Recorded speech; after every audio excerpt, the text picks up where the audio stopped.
So I've actually had a few questions about this, some emails and such about what's going on with the economy right now. Since I'm the economics teacher, so I'm the one you're going to ask. And it's funny because the last couple of years, last few years actually, since I started teaching economics at the school, is I've been warning, hey, look, we're approaching recession time, right? There's a recession that's going to happen in the next few years, and we should probably be prepared for that, right? Especially for my students that are going into college, they're going to be starting their careers pretty soon. They got to be aware of what's happening, and that has nothing to do with politics. It has nothing to do with my personal positions and my personal beliefs. It has to do with just a knowledge of economics. Look, so now here we are. It looks like we're moving into a recession, and we should have to figure out what's going on. So it actually does play into a lot of what we're going to be talking about in this theme and the next theme, which has to do with economic theory and monetary and fiscal policy and that kind of thing. So I figured I'd give you a brief overview of what we're looking at. Right now, why would I say this? Did I have some kind of special insight into the inner workings of the economy and finance and stuff like that made me say, hey, we've got a recession coming? No, not at all. I have no special insight that anybody else who has even just a basic understanding of economics has. My prediction is based on the theories of John Maynard Keynes, and Keynes pointed out that economies are cyclical. You go through periods by which you go through periods of growth, you go through periods of recession, and his theory is, hey, let's try to figure out ways of maximizing the growth and minimizing the recession and see what we can do. So, and that's all it was. Now, it has nothing to do with who the president is. It has nothing to do with Democrat, but none of that. None of that really matters. The bottom line is we are going to go through periods of expansion and recession. That's how the system works. It's built into the system. And so, consequently, took a look at the historical occurrence of recessions and found recessions tend to hit every 5 to 6, 7 years. And then I looked at the last time we had a recession 10 years ago, and I was thinking, things are kind of looking, things a lot, we're getting to the end here. So, now to be sure, there were some indications before the coronavirus hit that things were slowing down. Now, were we in the process of going into a full-blown recession? Probably not. Maybe that was a little bit, maybe months away. And now what we've done is we've accelerated that process with the pandemic.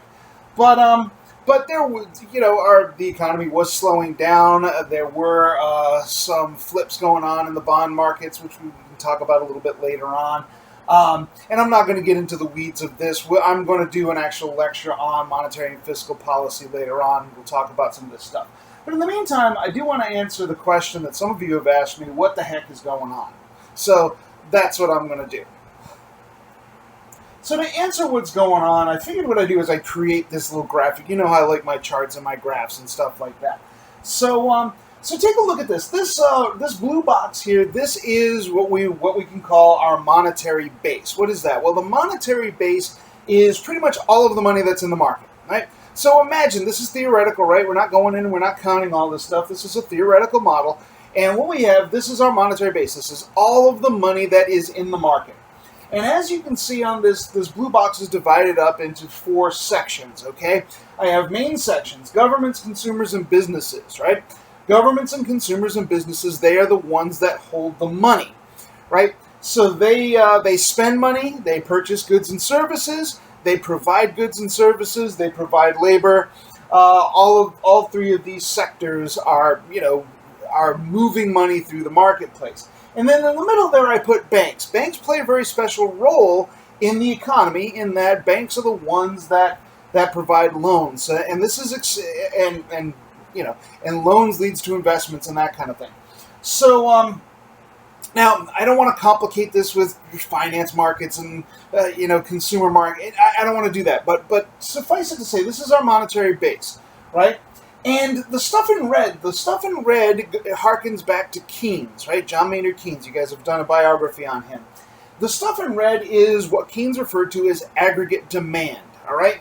This is now. Remember when I told you at the beginning of the semester that the economics relies not just on there being money in the marketplace, but that money is moving through the marketplace, right? We are spending the money, we're investing the money, and we're making money in return, right? We have to have money moving through the marketplace. If everybody took their money and stuffed it under their mattress, you wouldn't have an economy because that money is just sitting there not doing anything. You have to be spending the money. You have to be making the money in order for the economy to grow. So this is basically what Keynes is referring to as aggregate demand. So I represented that by arrows, right? So consumers make purchases from businesses. Consumers sell their labor to businesses in exchange for money.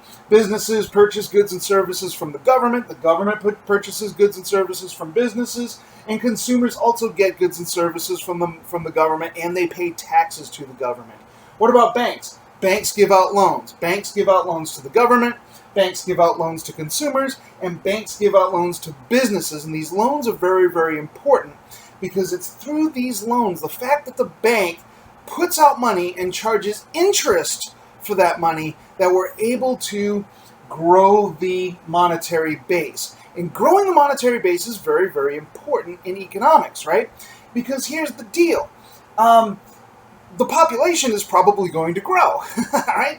So if the population grows, and the population grows faster than the monetary base, then that means that money is going to be harder and harder to get. And ultimately that'll raise the value of the money, so that might be beneficial to the people who have the money.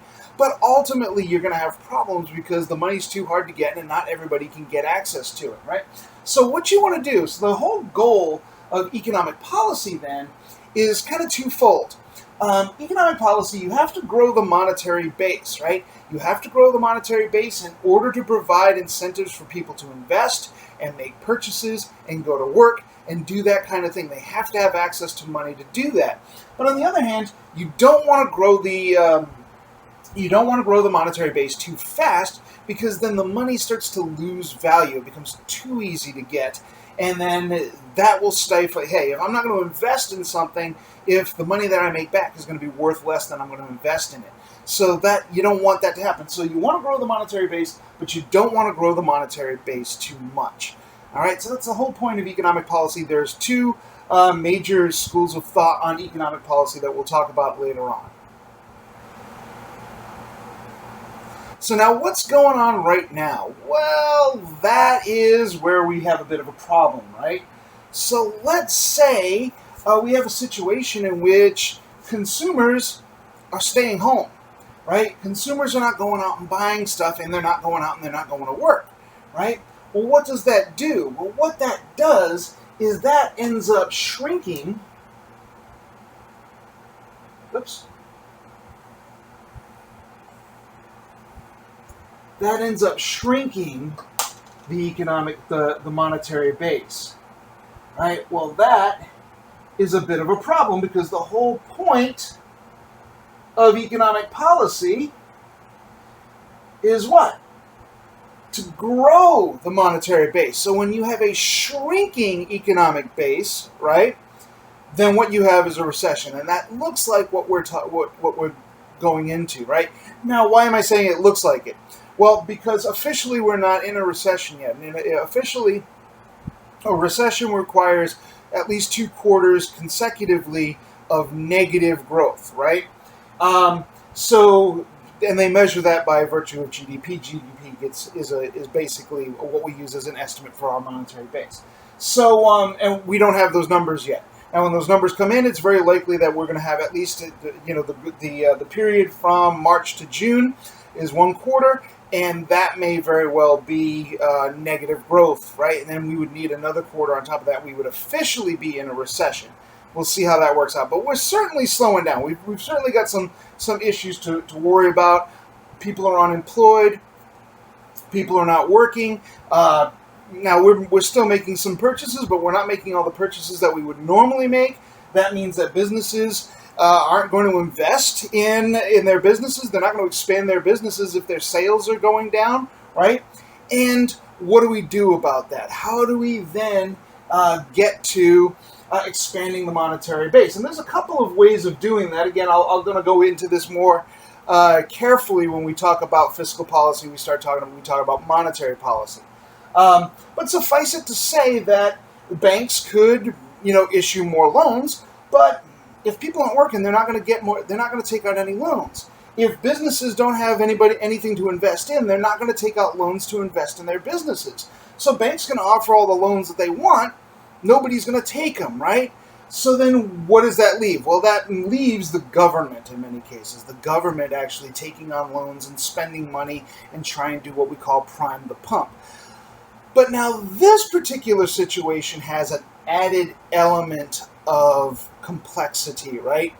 Because under normal circumstances, when we enter into an economic downturn or a recession, the goal is to get money into the marketplace, get businesses investing and expanding their market, and getting workers back to work, getting people back into the workplace. But coronavirus and the pandemic has added a layer of complexity to this. The problem is that getting people back to work, getting people back into the marketplace, is in fact the opposite of what we want to do to deal with the pandemic. So now we have a bit of a conflict, right? In order to deal with the economic crisis, we need to get people back into the market and we need to get people back into work. But to deal with the pandemic, we need to do exactly the opposite of that. We need people to stay home. We need people to not go into the marketplace. We need people to not go into work. And that is exactly, so we have two problems that we're facing, and the solution to those problems are contradictory to each other. And that is the problem that we see ourselves in, and that is the problem that we have to debate right now. So, and we have to figure this out, right? Now the problem is that if we send people into the marketplace and send people back to work too soon, well, that can increase the number of people who get coronavirus and become debilitatingly sick and suffer and perhaps die, right? We don't want that. On the other hand, if people don't have money, if they can't go out and get work and they can't afford and they can't make money, well, then we're talking about people losing their houses. We're talking about people losing their health care. We're talking about people, losing their opportunities and their economic investments and things like that. And guess what? That can also cause people to suffer. It can cause people to become sick, and it can cause people to die. So we're kind of dealing with cross purposes here. Now, one of the things that we can do is that we can, through government investment, we can keep people in their houses. We can make sure people have food and get access to the things that they need in order to survive economically. And that's something that we can't do once they contract coronavirus. Once they contract coronavirus, all we can do is provide the necessary medicine and hope the worst doesn't happen, right? So when it comes to how do we make a decision with regard to should we get the economy going again or should we continue to social distance, it's just a matter of how are you going to weigh the costs and benefits. And I don't want to say one way or the other, but I think a lot of the thinking is that, well, we can mitigate the problems that happen that are caused by the economic problems. We can't necessarily, at least not yet, mitigate the problems that are resulting from the health problems, from the disease problems. So that's kind of where we're working at from right now. Anyway, that's what's going on, and that's the complexity of the issue. We have a shrinking monetary base. Normally, our goal is to expand the monetary base, put policy measures into place that expand the monetary base. We'll talk about that a little bit later on. But we have the added constraint of, well, it's a virus. That our normal strategies for getting the market going actually are detrimental to our strategies for containing a virus. So we have just these two problems that are meeting at cross purposes. Right. Hopefully that helped you guys to clarify some of these issues, and later on when we talk about fiscal and monetary policy, you're going to get a lot more detail on this.